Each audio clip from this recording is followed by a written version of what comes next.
Ok. Então eu estive em Ubatuba, mais propriamente na sede do município e depois em Fortaleza. Um lugar lindo, com pessoas lindas, junto ao mar. Também, Luís, junto ao mar. É uma comunidade caiçara e como eu há cerca de uma dúzia de anos trabalhei muito com comunidades caiçaras em Paraty, eu tomei algumas decisões e depois conversarei com as pessoas que eu irei estar mais tempo, mais próximo. Na próxima semana, no domingo, dia 6, eu irei para Portugal. Voltarei no final de maio, praticamente, terceira semana de maio. E quando voltar, eu irei estar em 3 lugares, fundamentalmente, em 3 lugares. Ou 4, vamos ver. Isto porque vou completar 74 voltas ao Sol. E é tempo de realmente acompanhar de perto alguns projetos e acompanhar virtualmente todos os outros, sem desprimor dos outros. E então, no próximo encontro, no sábado, eu vos direi onde irei estar mais tempo, em Portugal e no Brasil. Então, Zizi, o que é que temos para hoje?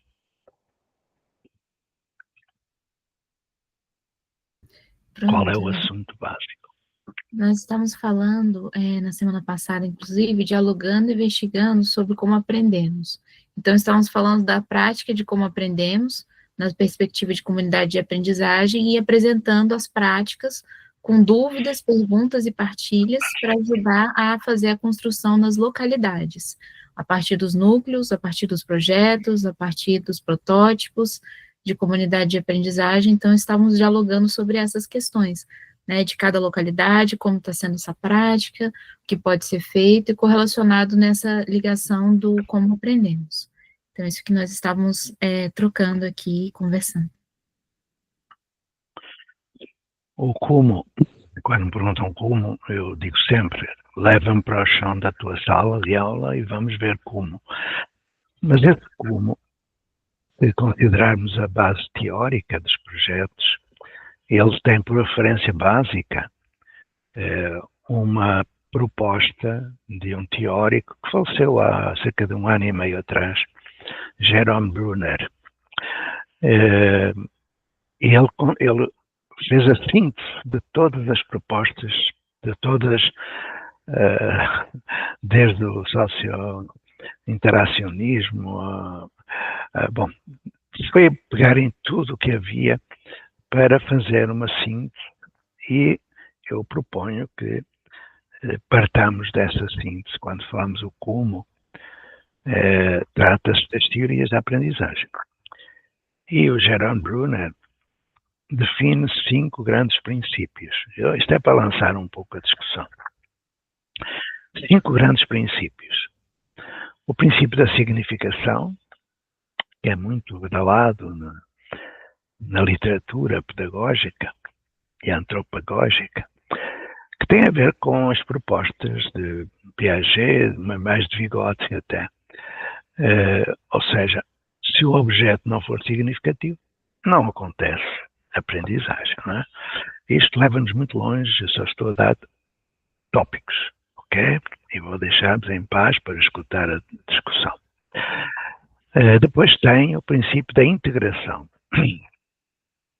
Ou seja, quando uma criança, um jovem, um adulto se lança no roteiro de estudo e na pesquisa, a informação que ele acolhe e recolhe, ele vai relacioná-la com aquilo que ele já tem em si como conhecimento. Então, o princípio da integração. Depois tem o princípio da diversificação, que é aquilo que se fala da individualização. Está para aqui uma barulheira esses cachorros. Individualização, personalização, tudo isso tem a ver com o princípio da diversificação, que a aprendizagem tem que ser diversificada, ou seja, não pode ser em sala de aula com todos ao mesmo tempo e a monte. Depois tem o princípio, deixa eu ver se eu não me esqueço, ora, significação, integração, diversificação, que a aprendizagem seja ativa. Fala-se muito de metodologias ativas, mas de que é que se está a falar? Ativa porque pressupõe um movimento do sujeito de aprendizagem em relação à busca de informação. A atividade não é o professor que estabelece um planejamento, é o sujeito com os professores, não vou entrar em pormenor. Finalmente, o princípio da socialização. A socialização é exatamente o encontro com o momento final, que nunca é final, de um projeto.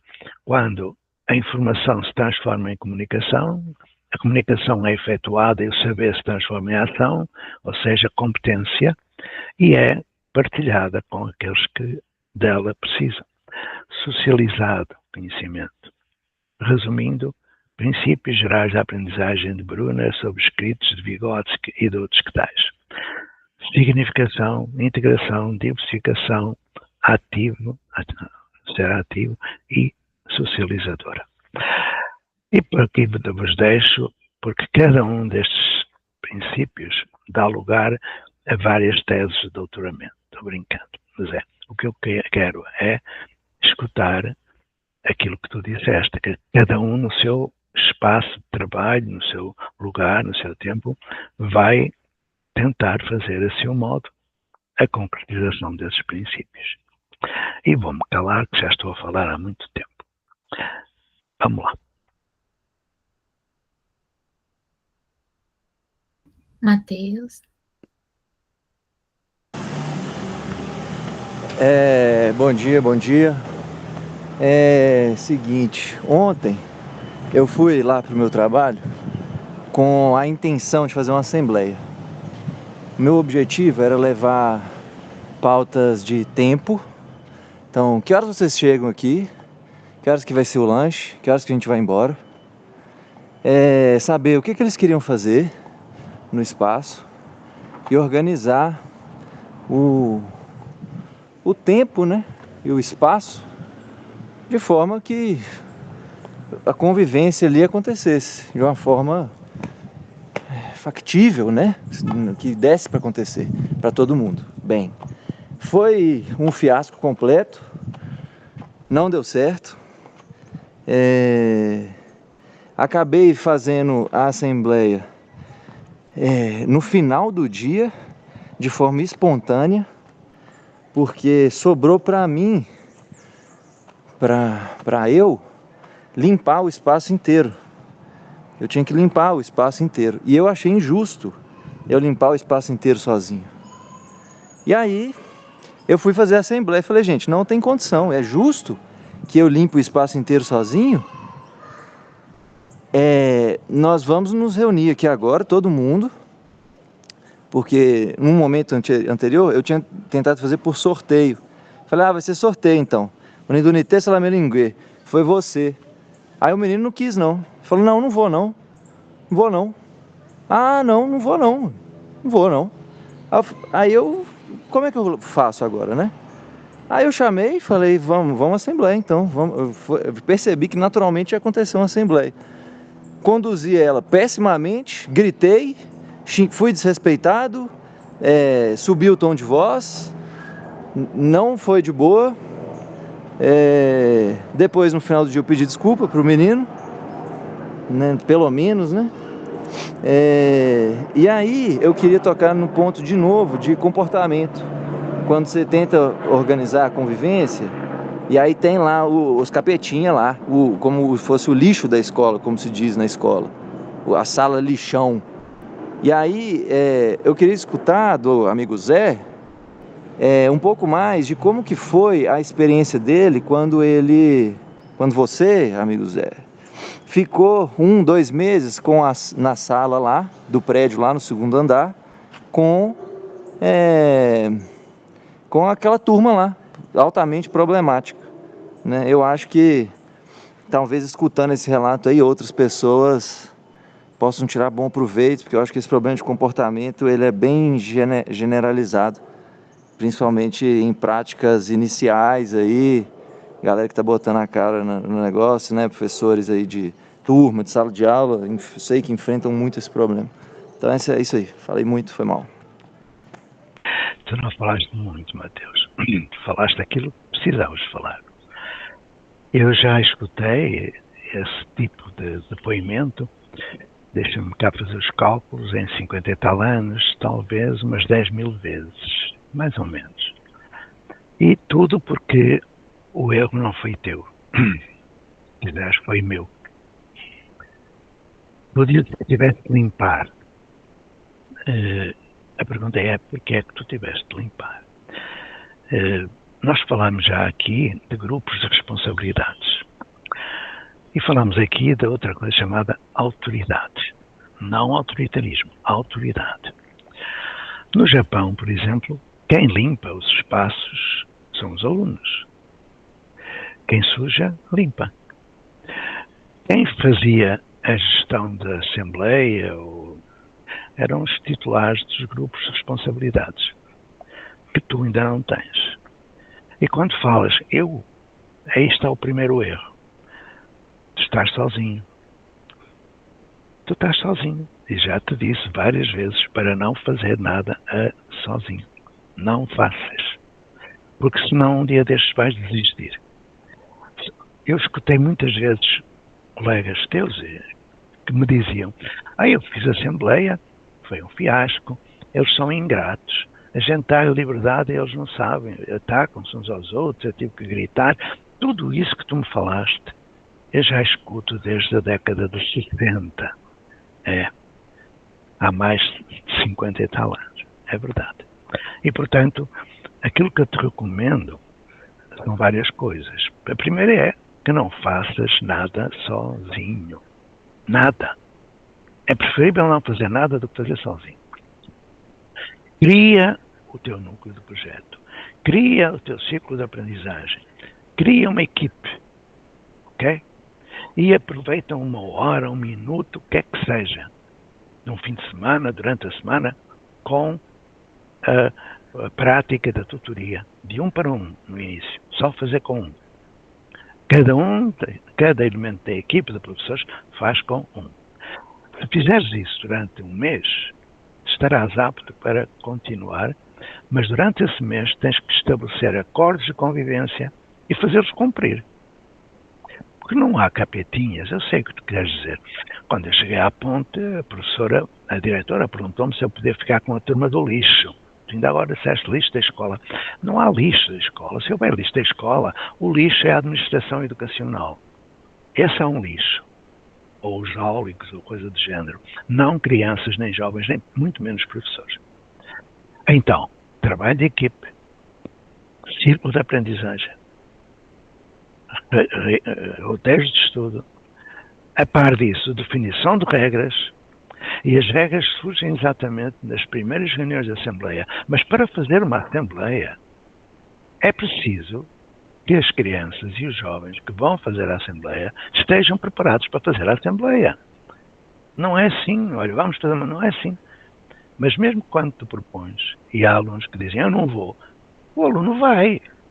Eu costumo dizer que quando trabalhava sozinho, eu já fazia aquilo que depois fiz em equipe. Quando eu dizia a algum aluno, olha, podes sentar-te ali, ele tinha 2 hipóteses. Ou sentava-se ali, ou sentava-se ali. Dá para entender o que é autoridade? Tu és professor. Lê, se tu quiseres, claro, a cartinha de hoje, a minha cartinha de hoje. Eu continuo o comentário ao Adolescência, aquela série. É impressionante como aquela escola onde os policiais entram está completamente dominada pelos alunos. Os professores estão desnorteados, ou desfoliados, se quiseres aqui, são xingados, são desobedecidos, enfim. Porquê? Porque estão sozinhos. Porque estão sozinhos. E fazem instrução. há uma cena muito interessante, aliás, eu recomendo a todos e a todas que vejam pelo menos o segundo episódio da série Adolescência no Netflix. É um exemplo daquilo que uma escola é. E quando surge alguém para fazer algo melhor, diferente, aí esse alguém não pode estar sozinho. É muito curioso que uma das cenas tem a ver com o que tu disseste. O policial pergunta ao professor, mas então eu vi o boletim do GEM e tal, e o professor responde, eu dou instrução, tal e qual. Sim, mas ele não me deixa continuar, eu sou professor de História. Ou seja, cada qual no seu reduto, sozinho, exposto às humilhações, continua sozinho. Caro amigo, gostei este. Eu não conheço outro. Se alguém conhecer outro, que me diga. Tu, que és um jovem professor, que queres realmente tomar uma decisão ética, ou já a tomaste, de mudar a tua forma de trabalhar, não faças os erros que eu cometi. Que eu também trabalhei sozinho e tive grandes dissabores. Desde processos disciplinares até coisa bem pior. Então, quem, como tu, quer realmente fazer algo diferente para melhor, terá de constituir um núcleo de projeto na sua região, fazer um círculo de aprendizagem, constituir uma equipe, analisar o projeto da escola, ver da coerência com a prática, produzir roteiros de estudo com os alunos, realizar tutoria, isto tudo até ao final de maio. Se não fizeres isto até ao final de maio, não vale a pena continuar. Vais desistir muito em breve. É natural. Vai chegar a um ponto de saturação, de decepção. A par disso tudo, cria os grupos de responsabilidades, faz os acordos de convivência. Já disse isto milhares e milhares de vezes, mas parece que não sou escutado. O que é que eu estou a dizer? Depois também a questão da avaliação, que ainda nem sequer conversamos. Eu estou a dizer que isto que estou a falar não é nada de novo. Já foi feito há 50 anos. Há 50 anos, Mateus. E é um caminho seguro. Se tu conseguires fazer aquilo que eu proponho em equipe, quando chegar ao fim de maio, tu terás condições para passar a fazer aquilo que é inovador. Porque até ao final de maio, o que eu pretendo é que tu estejas apto a trabalhar como qualquer professor da Escola da Ponte. E a Escola da Ponte existe há meio século. E funciona bem. E é a melhor escola que temos. Eu não conheço outro processo. Tá bom? Então, eu preciso escutar-te e respeito muito a tua situação de querer inovar, querer mudar, mas sozinho nunca. Segue a gramática que eu te estou a recomendar. Ou então não faças nada. É isto, Mateus. E obrigado pela tua intervenção. Temos a Bia também com a mãozinha levantada. Bia? Bom dia. Me escuta? Sim. Mais uma vez me solidarizo com o Matheus. E aí, professor, eu vou mudar um pouco o foco da pergunta, né? Como não estar sozinho? Isso, para mim, tem sido o maior desafio, porque eu acompanho o senhor desde janeiro do ano passado, né? Já tem mais de um ano, e estou nesse tempo todo seguindo, acompanhando, lendo as cartilhas que o senhor escreve, e é muito difícil não estar sozinho. Até agora, eu continuo sozinha. Eu não consegui ninguém que tivesse disposto a estar junto, né? Então, eu não consegui ainda ter um núcleo do projeto, não consegui fazer nada ainda do passo a passo, porque até agora eu estou sozinha. Mas eu ainda não desisti. E aí, a minha abordagem nesse momento, eu sempre estou tentando coisas diferentes, né? Toda semana eu boto minha cabeça para pensar e anoto tudo que deu errado e tento pensar coisas diferentes para tentar de novo de outra forma. E eu vou por tentativa e erro, mas, assim, uma coisa principal que eu quero deixar bem marcada é a questão do não estar sozinho, que não é fácil encontrar um par para dividir com você esse pensamento e abraçar a causa. E a estratégia que eu estou adotando nesse momento, eu não sei ainda se vai dar certo ou não, mas é o que eu estou tentando agora, eu estou tentando trazer para dentro da aula as pessoas que estão ali circulando no meu ambiente, né? É inspetor de aluno, é cuidador de aluno especial, então eu estou tentando trazê-los para a minha aula, descobrindo o talento deles. Então eu descobri que uma das cuidadoras lá, que elas ficam lá no final da sala, não falam nada, não participam de nada, então eu trago elas para a roda, eu peço para participar da roda, quando é para todo mundo falar, eu peço para que elas se coloquem, o que não é um hábito delas, elas geralmente não se envolvem na aula, elas ficam só de longe olhando se aquele aluno que ela é cuidadora vai dar trabalho ou não, né? Então, quando eu pergunto como é que foi o dia, eu pergunto como é que foi o dia delas também. Então, assim, está sendo uma abordagem minha, sem falar para elas, venham fazer parte comigo, eu estou tentando trazê-las, mas sem falar isso para elas. Então, descobri que uma tem talento, muito talentosa em fazer crochê. E aí eu gosto de levar para a turma vasinho com plantas pequenas. E eu levo alguns, quando eu chego, eu boto em cima da minha mesa e as crianças adoram, ficam brigando para ver quem pega primeiro aqueles vasinhos e elas ficam o dia todo com aquela plantinha na mesa delas, né? Eu tento cada vez levar um vasinho a mais porque eu vejo que elas gostam de estar com as plantas, embora de vez em quando elas destroem as plantas, mas eu percebo que é curiosidade, elas querem saber como é que acontece, aí quebra aqui, quebra ali, eu trago para casa, recupero a planta, levo de volta, porque isso é uma intervenção que eu acho que está funcionando, elas gostam de estar com as plantas. Aí eu pedi para essa cuidadora fazer um cachepô no crochê, que eu vi que ela é habilidosa. Só pedi uma vez. Na semana seguinte, ela trouxe um cachepô lindo no crochê. Eu falei, nossa, que lindo! As crianças amaram aquilo, né? Ficou maravilhoso. Eu falei, vamos fazer uma aula de crochê. Você vai, a próxima aula, a gente vai providenciar o material e você vai ensinar a gente a fazer crochê. Aí ela já ficou toda feliz, né? Ainda não chegou essa aula que eu estou tentando providenciar o material, mas eu acho que está sendo uma boa abordagem. Ontem, eu levei pipa para soltar com as crianças, porque uma das minhas crianças já tinha pedido dizendo que gostava de pipa, eu comprei umas pipas, 2 só, né? Levei, e aí descobri, por acaso, que um dos inspetores da escola, ele é pipeiro. Aí eu falei, nossa, me ajuda então, depois do recreio a gente vai para o pátio ali do lado da escola soltar pipa com as crianças. Ele foi, ele ajudou a fazer o cabresto, ele ajudou com a rabiola, ele botou pipa no alto. No final as pipas quebraram, voaram, perderam, as crianças ficaram chorando, mas ele já falou para mim, semana que vem vamos fazer de novo essa aula, eu vou trazer 10 pipas. Falei, pô, legal. Aí eu já falei, pô, o teu André então já vai entrar da aula de pipa semana que vem.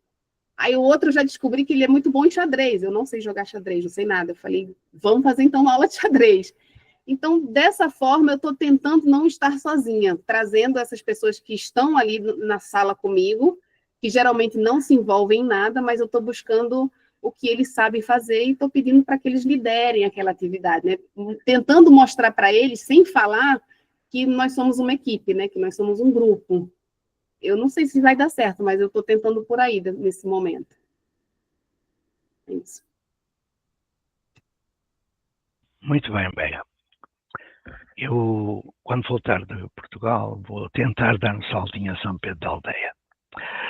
Porque não vou resolver aquilo que tu não consegues resolver, mas posso garantir-te que vais ficar acompanhada. Então foi assim. Tudo aquilo que vós me contais, eu já vivi. E num tempo em que não havia qualquer referência. Não havia uma escola de ponto. A primeira coisa que eu fiz foi passar 7 anos, entre 1976 e 1982, dentro da minha sala de aula, criando tudo aquilo que depois se chamou dispositivos pedagógicos. Trabalhando os materiais da Montessori, trabalhando os fecheiros autocorretivos de Freinet, trabalhando os cantinhos de acrolito, fiz tudo o que havia. E porquê é que eu fiz isso? Porque reunia com os pais. Dirás, mas os pais não vão à escola, os pais não querem saber. Quais? Entre as centenas de alunos que a minha escola tinha, houve 4 pais que aderiram à ideia. E durante 1 ano ou 2, só com esses 4 pais. E o que foi que aconteceu? Fiz um banco de horas, fazendo um levantamento de necessidades. Por exemplo, surgiu a proposta de xadrez também, a proposta de... Bom, várias propostas, fizemos um contraturno também. E fizemos condições para que esse contraturno funcionasse. Fizemos uma colónia de férias, fizemos muita coisa com aqueles pais. Ou seja, eu estava acompanhado. Mas depois de 82, em equipe, com Maria José e Maria Luísa, tudo mudou. Já não eram só meia dúzia de pais ou uma associação de pais. Era uma escola, era uma comunidade. Ok? Então vamos lá. O que é que eu quero dizer com isto tudo? Para além daquilo que eu já falei há pouco, para o Mateus, que é para todos, sei que é difícil, ter pares é difícil, mas não é impossível. E se tu não tens aí, próximo, a possibilidade de fazer trabalho com pais, ou com o inspetor, ou com quem quer que seja, tu vais ter a oportunidade, e esta é a novidade, eu só ia falar disso depois de voltar de Portugal, mas já fica falado, a ser constituído um coletivo. Um coletivo. Esse coletivo, desse coletivo fazes vós parte, fazemos todos, aqueles que quiserem, em torno de uma associação, ok? Que já tem mais de 100 eventuais sócios. Quem são essas pessoas? Somos nós. São pessoas como tu, como o Mateus, como eu. Se tu não tens junto à tua escola nenhum pai, nenhum funcionário, ninguém que te queira acompanhar, que não haja professores que te queiram acompanhar, tu vais ter acompanhamento à distância. Nós iremos partir do coletivo para que tu não fiques sozinha. Isto é, tu vais fazer, quando eu digo tu, eu digo ao Mateus, digo a qualquer um dos que está presentes e ausentes e que estão envolvidos nesta tentativa de melhorar a vida das crianças e dos jovens e dos professores.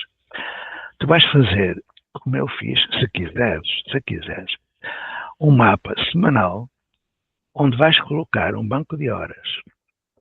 Imagina que um colega nosso, o Helder, por exemplo, que está aqui, se disponibiliza para estar contigo à distância, porque hoje o e-learning é fácil de fazer, só tens que ter computador da sala de aula e ligação à internet. Então, o Helder, estou a falar do Helder, posso falar de mim, posso falar de qualquer outra pessoa, está contigo, por exemplo, na sexta-feira da parte da tarde. Eu estou contigo na sexta-feira de manhã, pela internet. O Luís está contigo na quinta-feira de manhã, percebes? Tu vais estar com pelo menos mais 2 companheiros e companheiras. Como isso acontece, depois explicarei. Porque já fiz. Tudo aquilo que eu proponho eu já fiz. Fico muito claro. Já fiz. E, portanto, funciona. Esse banco de horas foi o que eu fiz com os pais. Havia um pai que sabia fazer determinadas coisas e ia lá 1 hora à sexta-feira. Havia uma mãe que fazia tricô, não é? Ia lá 1 hora à segunda-feira. E com esse planejamento semanal, eu desenvolvia os meus projetos e não tinha computadores, muito menos internet. Tinha livros didáticos. Hoje, tu tens internet, computador e tens gente. O coletivo que se está a criar é solidário contigo. Vai trabalhar contigo. E para que conste, eu estava a pensar falar disto só depois de Portugal, porque vai acontecer coisa muito fina lá em Portugal. Vamos ver. Eu irei participar com todos aqueles que estiverem em projeto, irei participar dessa atividade à distância, para que todos vejam. Eu proponho, também iria propor isso, que ao sábado seja exatamente esse trabalho feito. Por exemplo, que tu chegues com 2 ou 3 ou 4 ou 5 ou 6 ou 7 alunos e 2 de nós faça contigo 1 hora de trabalho à distância e tu presencial. A partir daí, eu sinto e sei que muita gente vai aparecer para te fazer companhia, porque vai ver para crer. Eu ia fazer só isto em finais de maio, mas já fica anunciado. Aliás, já foi feito em Mendes, com a Zizi participou e outros participaram, fizeram, creio que o Helder também, fizeram à distância tutoria.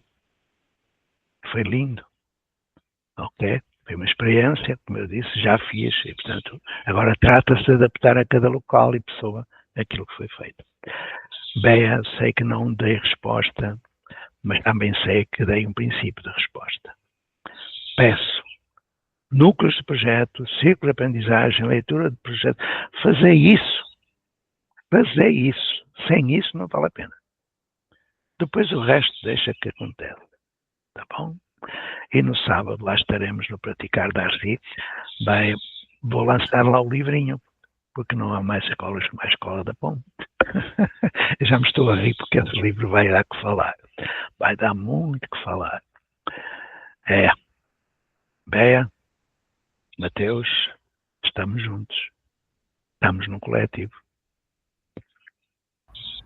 Com licença, se eu colocar aqui ao Sorocaba, Dani, você gostaria de se colocar?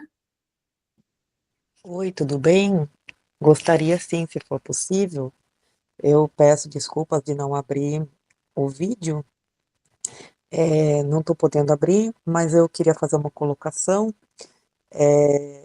Eu acabei de perceber aqui na conversa no grupo, né, que o meu maior apoio foi, na verdade, dos alunos e dos pais. Acabei de descobrir isso, porque eu me senti o tempo todo sozinha, realmente. E eu percebi que, na verdade, foi a vontade deles que fez com que esse projeto fosse realizado lá naquela escola. Foi muito bonito, foi significativo,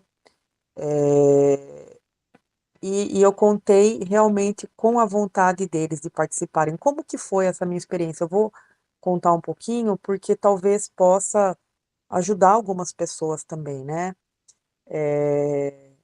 Eu comecei falando com os alunos, se eles queriam ter uma escola diferente, se eles queriam ter a possibilidade de aprender aquilo que eles quisessem, sem a professora chegar trazendo temas para eles. E todo mundo quis, porque todo mundo queria fazer coisas diferentes na escola, todo mundo queria aprender determinadas coisas que têm interesse. Aí, a partir da vontade dos alunos, eu conversei com os pais e os pais queriam isso. Os pais eram pais. Eu acho que eu tive muita sorte com essa escola, na verdade, porque esses pais queriam tanto que os filhos aprendessem, gostassem da escola, que eles queriam uma escola diferente. E nós começamos, então, nos reunindo, em poucas pessoas. A primeira reunião foi feita comigo, com 2 pais e 2 crianças.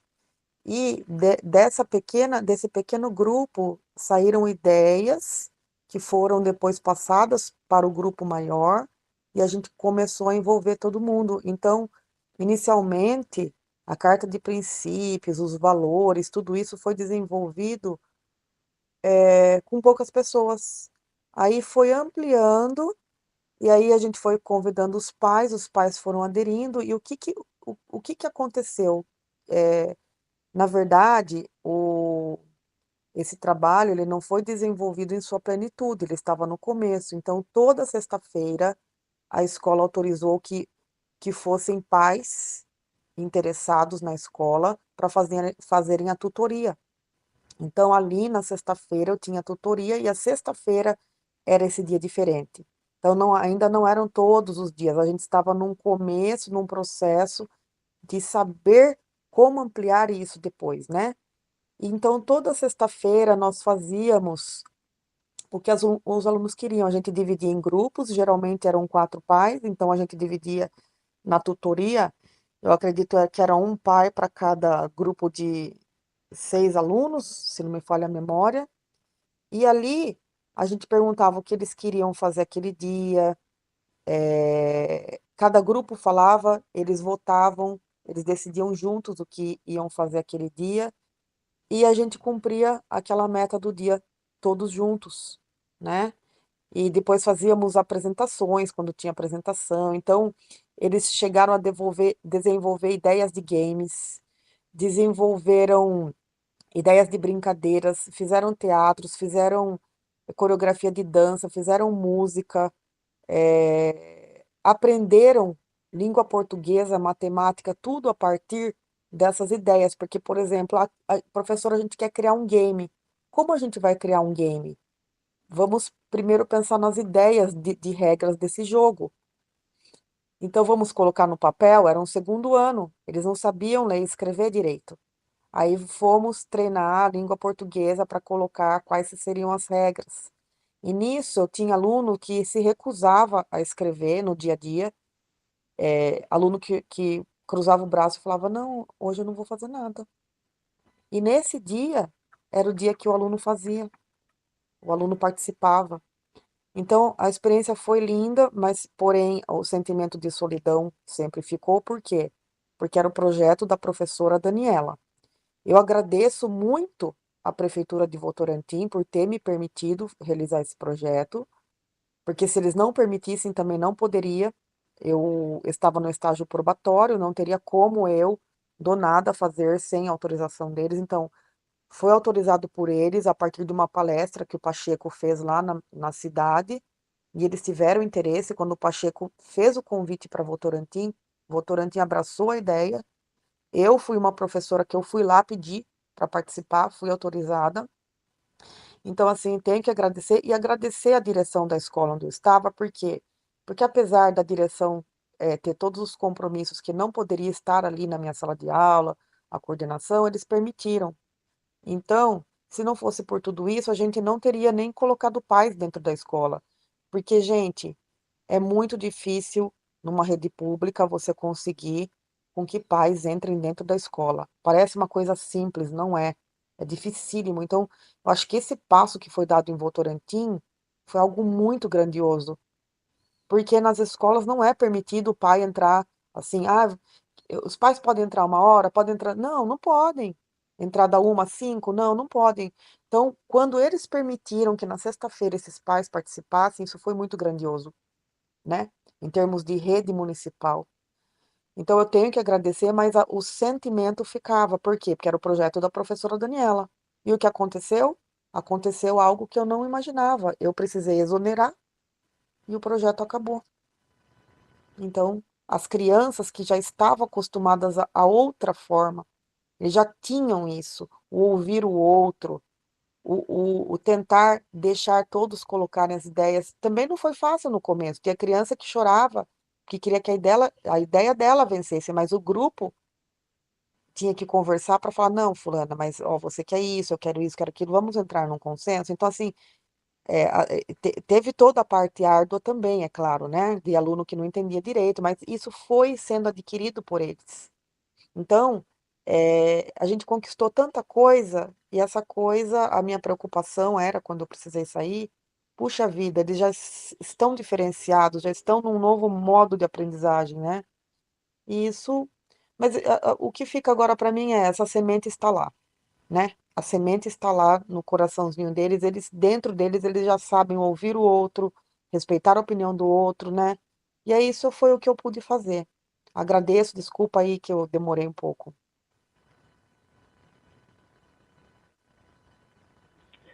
Mas então, já que ainda vocês estão me ouvindo, né? Como não deixar esses projetos morrerem? Como os outros professores podem ter, né? A Bia deu uma ideia excelente, né? De ter mais envolvimento de pessoas da escola para que, se alguém mais abraçar a ideia, essa ideia não seja só em você, né? Você sai, mas a ideia fica com outras pessoas que possam continuar. Obrigada, gente. Desculpa aí a demora. Volto ao livro que eu falei há pouco. Por que é que não há mais projetos como a da Escola da Ponte?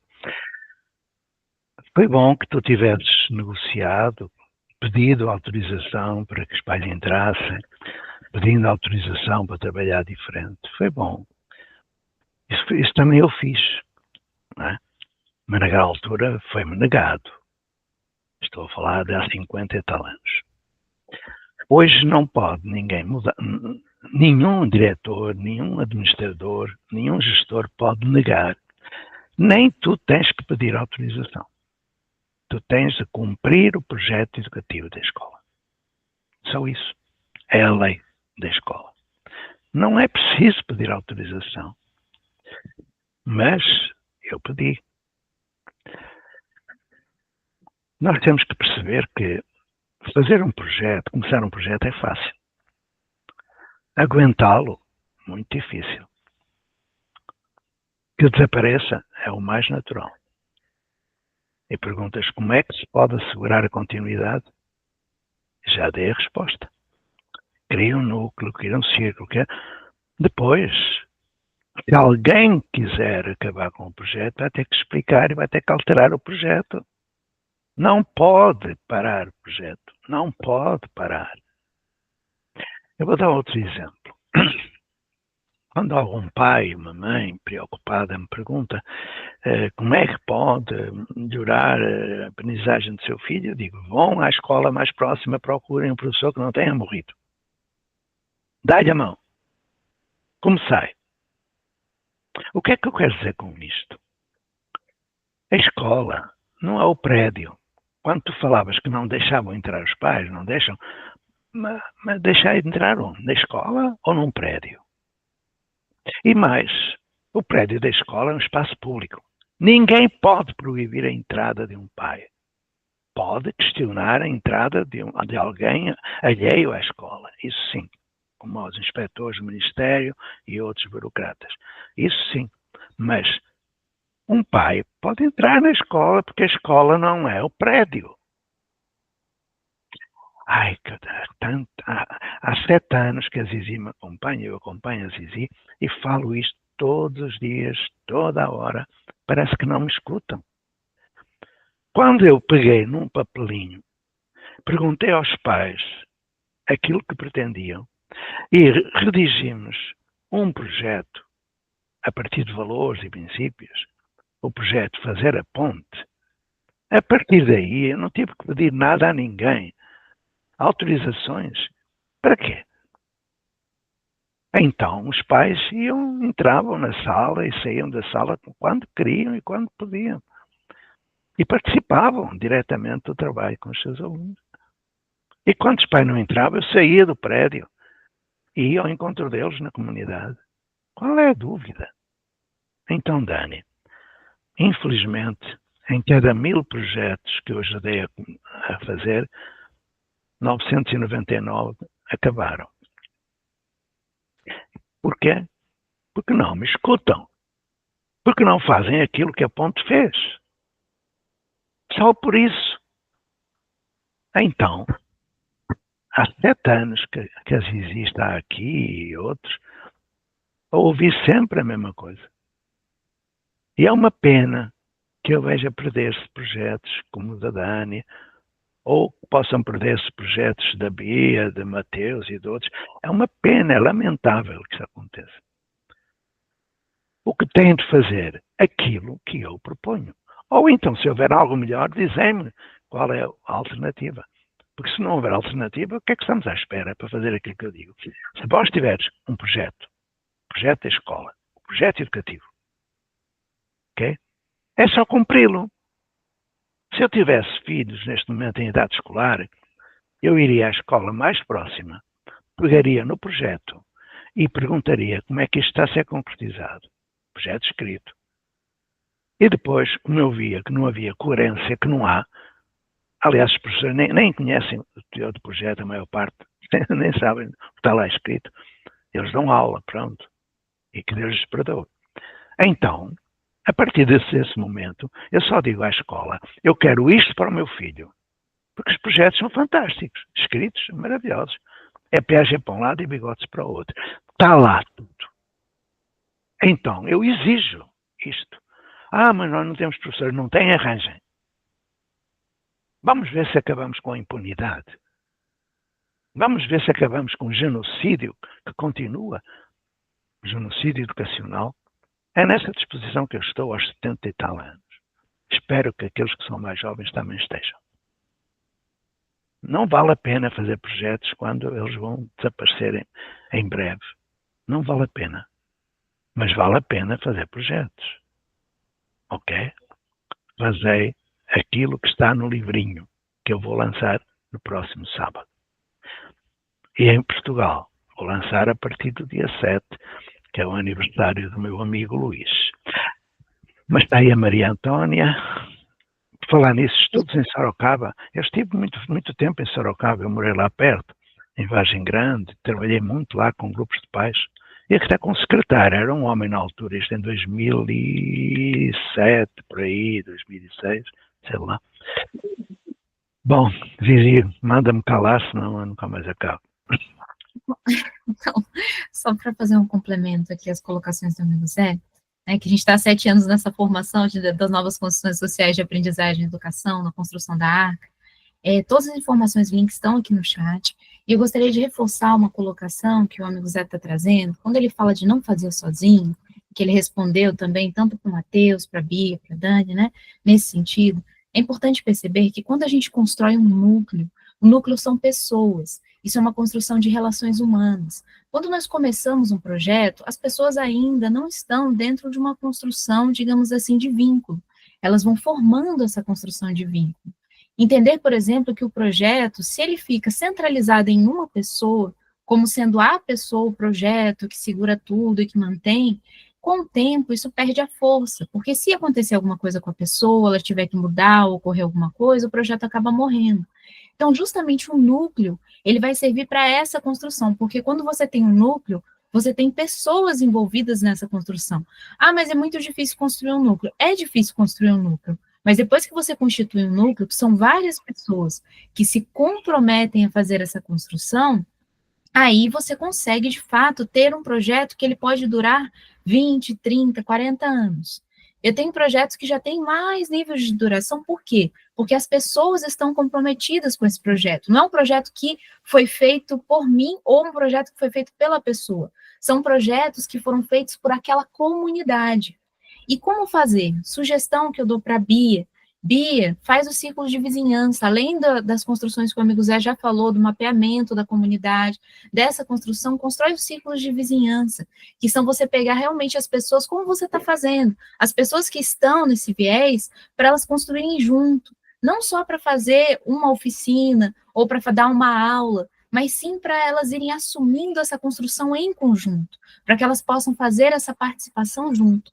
Porque muitas vezes eu sei que isso demora, você fala assim, eu já estou 1 ano nisso. Só que normalmente são 3 anos para a gente conseguir que as relações elas tenham uma vinculação aonde elas se comprometam num núcleo. Porque até lá já aconteceram conflitos, já aconteceram várias coisas e as pessoas sentiram que elas têm essa construção em conjunto. Inclusive a Bia está comigo já há uns 3 anos, né? A gente já está em construção já tem uns 3 anos. Então é assim mesmo, tem uma demora, tem uma construção, porque são relações humanas. E hoje em dia nós estamos nadando contra a correnteza. Tudo diz que as nossas relações têm que ser voláteis, digitais e virtuais. Por exemplo, eu saí de um local, parei de ter contato com aquelas pessoas. Mas como assim? Se você tem a relação com as pessoas, você tem a relação com as pessoas. Não é porque você muda de local que acabou a relação com as pessoas. Eu achei lindo o que a Dani colocou, porque são relações humanas. Quem são? Quando o amigo Zé coloca não estar sozinho, são as pessoas, são as crianças, os jovens que estão ali, só que não são fáceis de conquistar essas relações. Ainda mais se essas crianças e esses jovens, eles têm traumas. Se eles têm traumas, isso vai demandar um pouco mais de tempo. No começo vai ser um pouco mais turbulento. Eu vou contar um caso. Dentro do projeto que eu trabalho, dentro um deles, né, mas um projeto do Mato Grosso, teve uma criança que, inicialmente, ela saía matando os animais. E nós fazemos construções com relação à agrofloresta, natureza. Ela não tinha esse entendimento. Então, ela foi entender, porque na cultura, né, mais cultura fazendeira e tal, se você tem um animal que entra, no seu local, você mata. Isso é considerado normal. Então, até entender uma outra construção demanda um tempo. Não é uma questão que a pessoa vai chegar, porque ela tem uma cultura, ela tem os valores dela constituídos da realidade que ela vive. Então, demanda um tempo até construir valores em comuns. Então, por isso é importante construir de fato. Esse não é um modelo, mas é uma metodologia. Amigos, até não gosto de falar, mas é verdade. Tem que constituir a matriz axiológica, tem que colocar a matriz axiológica na prática, tem que constituir os acordos de convivência, precisa fazer os princípios, a carta de princípios, é necessário que se tenha um núcleo para poder se constituir uma autonomia. Porque quando você tem um núcleo, quando você tem a matriz axiológica, a carta de princípios, acordo de convivência, você consegue construir a autonomia, que é a autonomia que esse projeto vai ter. E esse projeto começa a ter a vivência e a construção de todas as pessoas que estão ali. Por isso, não fazer sozinho, não é pegar e ir fazendo. Eu vou fazer a assembleia, é construir, Mateus, a proposta para que se chegue nisso, tem que trazer primeiro as crianças o que elas querem fazer, o que elas gostariam de fazer, trazer primeiro isso, as funções assumidas no local. Não tem como você assumir tudo sozinho. Você precisa ver quem vai assumir cada função, senão não vamos fazer. Teve uma das crianças que eu acompanhei em projetos difíceis de favelas, que falavam assim, né, ou chamada hoje de comunidades, que eu vejo que é um bom nome também, porque são comunidades, mas considerando a dificuldade que elas vivem, que elas não queriam fazer nada. Elas falavam, eu vim aqui para limpar chão, eu vim aqui para limpar coisa, eu não vou fazer isso. Eu falava, bom, então não vamos fazer nada, porque nós estamos fazendo junto, estou fazendo com. Se nós não fizermos juntos, nós não vamos fazer, nós somos um grupo, nós somos um núcleo, nós precisamos construir juntos. Então, cada uma assume uma parte, aí nós podemos fazer. Mas nós não vamos brincar, tia? Se a gente não fizer isso? Eu falei, não vão não, porque como é que vai ser? Vai terminar o horário, né? Aí vocês vão fazer o quê? Vocês estão aprendendo o quê aqui? Então, vocês precisam aprender sobre a vida, o nosso projeto é de vida, né? A ideia é que a minha vida é melhor e a vida de vocês melhor e nós construamos juntos. Então, foi assim. E aí, eles assumiram cada uma parte. No começo foi difícil, mas eles foram assumindo. Eles foram percebendo a necessidade de trabalhar com. As pessoas estão muito individualistas. O problema do instrucionismo é a individualidade egóica. É cada um por si e o melhor competitivo para ganhar a nota, a prova e conseguir ser visto e reconhecido por aquilo. Então, nós precisamos lembrar as pessoas das relações, da cooperação, não da competição. Então, é um trabalho disruptivo, é um desaprender, então tem esse demandar de desaprender primeiro para depois aprender novamente a ser e se relacionar. Então, eu queria trazer essas reflexões também sobre essa questão, porque eu vejo que é importante. Com relação, estão vindo várias perguntas aqui, eu só gostaria de responder rapidinho, eu sei que nós temos 1 minuto para fechar, aí eu vou ver a questão do tempo, para ver como gostaríamos de fazer com o tempo, mas estão vindo perguntas do que eu estou colocando. Que a proposta educativa precisa estar no projeto político-pedagógico da escola, é isso? É muito mais que isso, Jéssica. Uma sugestão que eu dou, observe os links para você poder ver, porque tem 7 anos de formação, onde nós já explicamos muitas vezes, tem também, nós estamos fazendo as lives de quarta-feira, onde explicamos também como funciona todas essas construções da matriz axiológica, da carta de princípios, dos acordos de convivência. No Telegram, o amigo Zé disponibilizou no núcleo documental vários documentos mostrando, feito já, e como fazer também. Então, está tudo liberado ao público, tá? Então, só para explicar. Aqui a Jéssica perguntou novamente, matriz axiológica, núcleo de projeto, carta de princípios, inicialmente acordos de convivência, tá? São esses inicialmente. Por favor, veja nesse núcleo documental que está no Telegram, é só você entrar aqui nos links, e esses links eu coloco no YouTube também. Se vocês olharem no YouTube, tá lá os links também para vocês poderem entrar. Então, vocês têm acesso em todos os lugares para poder saber como funciona, tá bom?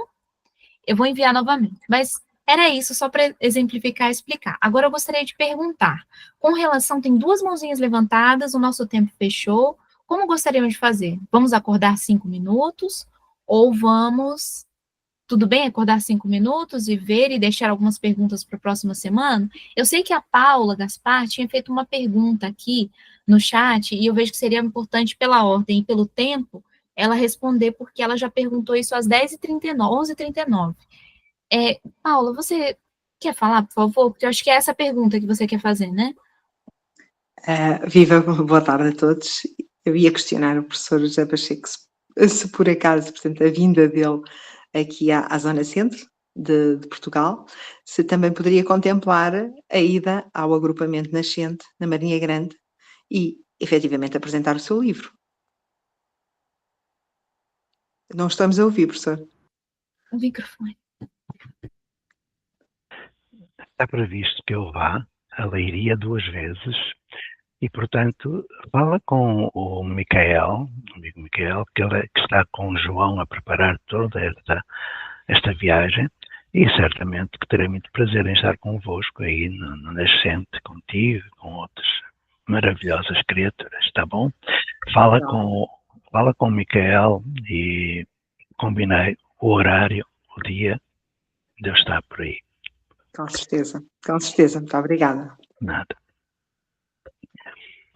Aqui na ordem está a Maria Antônia com a mãozinha levantada.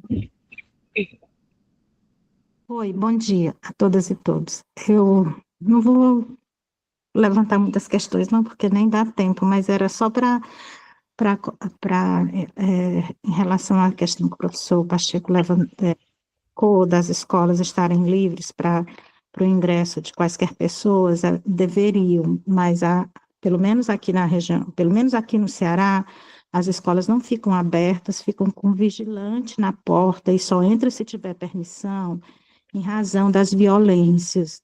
Já aconteceram em várias escolas que eu acompanho, de ataques de pessoas que vão armadas, entram nas escolas, quando as escolas podiam entrar, quando se podia entrar na escola, sem essa vigilância toda, não é? E aí os jovens entravam armados e dominando professores e alunos, fazendo a maior situação. Também é preciso que os vigilantes vejam quem está entrando armado, porque os jovens costumam querer entrar armados, e tem uma competição entre jovens armados aqui nos bairros, que uns não são permitidos entrar na escola se for de outros bairros. É uma confusão terrível nesse sentido, e fora isso, com a lei que se tentou implementar, que não foi implementada, mas se tentou, alguns pais tentaram, sobretudo no período do governo anterior, de vigiar professores e professoras que estivessem corrompendo, aí, entre aspas, os alunos e as alunas com questões da política, de gênero, de racismo, quaisquer questões que no grupo de direita isso seria proibido. Pessoas tentaram entrar em escolas com câmeras filmando a escola para denunciar, inventando, inclusive, criando uma questão, porque não teriam acesso à sala de aula para ouvir professores e professoras com questões assim, mas houve quem tentou fazer fake com a escola, já filmando a entrada da escola e salas e não sei o que, para complementar com outras questões. E aí, por exemplo, a Secretaria de Educação de Sobral proibiu qualquer entrada que não fosse permitida diretamente na secretaria. Então, hoje, por exemplo, os estagiários, para entrar, primeiro a gente o nome à secretaria, para a secretaria informar, para a secretaria permitir, para que a partir disso esse estagiário possa entrar. Não é nem só com a permissão, mas da escola. Então, assim, se tornou um campo de guerra, e daí, decididamente, se precisa reinventar a escola. Eu concordo, não é sem motivo que eu estou aqui tentando descobrir novas questões. No entanto, estou tentando aplicar as questões que são promovidas aqui, colocadas aqui. No entanto, é isso que se tem na escola atualmente. E até onde eu sei, eu estive recentemente, passei um ano na Bahia e também vivenciei essa realidade em parte da Bahia, tá bom? Obrigada. Maria Antônia, continuo a escutar que não se pode entrar na escola confundindo escola com um prédio.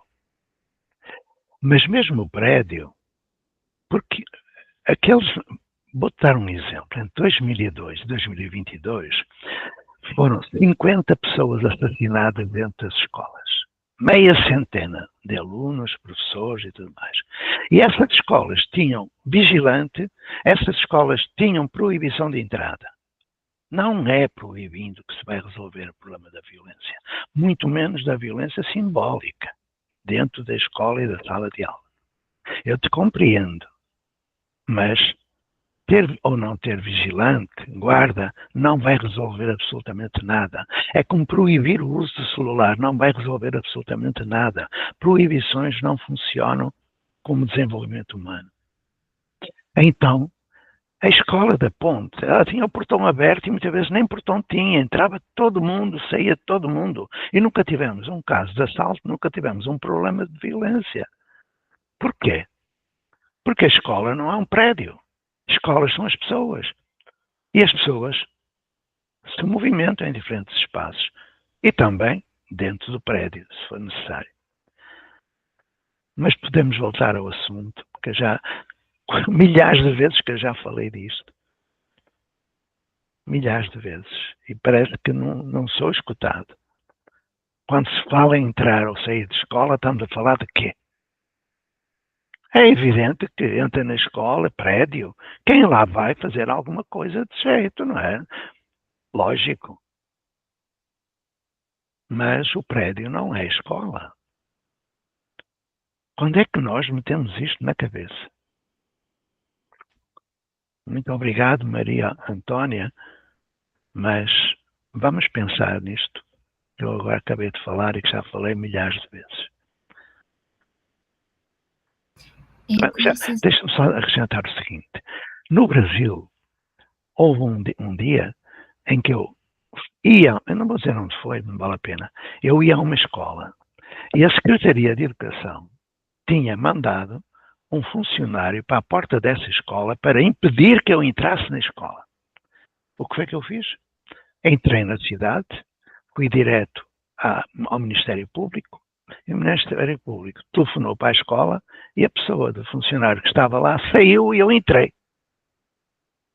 Onde é que nós estamos? Numa ditadura? Ou estamos numa democracia? Como é que alguém pode impedir de entrar no espaço público quando se vai lá trabalhar para bem comum? Não pode. Escolas não são prédios, são pessoas. Fiquem em paz. Bom, eu vou solicitar, porque a Dani está com a mãozinha levantada. Dani, tudo bem falar no próximo encontro? Que todos estão precisando ir também? Acredito que sim, tá bom. Então, agradecida a todos, até o nosso próximo encontro. 11 horas, no próximo sábado, estamos aqui. Um grande abraço. Tchau, gente.